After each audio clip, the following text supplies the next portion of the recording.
Lemidyata Merdinê Müdüriyeta Malbat û Xizmetên Civakî ji bo kursiyerên navenda perwerdeyîka gel û navenda piştgiriya malbatan semînereke taybet da pisporan di semînera bi navê müptelabûna maddeyan û zirarên tütünê da agahiyên girîng dan kursiyeran.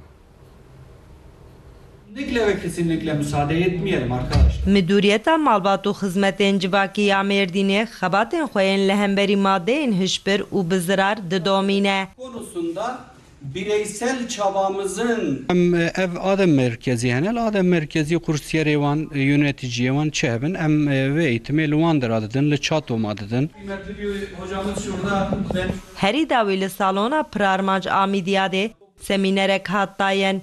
Kursiyerên navenda perwerdeya gel û navenda piştgiriya civakî tevlî semînerê bon.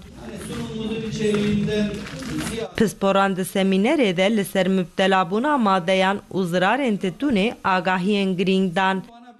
Vekvarına çıkarı jiboy tendürüstiya insan tiştekî nebaşe jiboy aboriye jî tiştekî nebaşe ji ber wî em dixwazin civaka me tendürüstiya wan baş ve o di alî aborî da nekevin tengasiya. ön ayak olması Beşdar ji semînera taybet gelekî memnûn bon.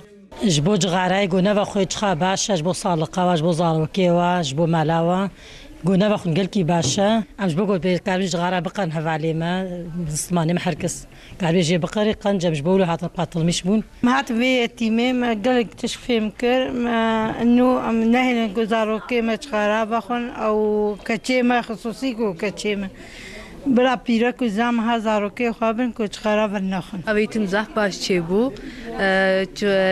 فهم کرین گوز چغارا زاف زرالیا جار کری چغاری ناخون inşallah ortamı go bugün jiye xoje dur girin daha çok benzeşen bir Semînerên bi heman rengî wê li navçeyên din jî bên dayen. Müdüriyeta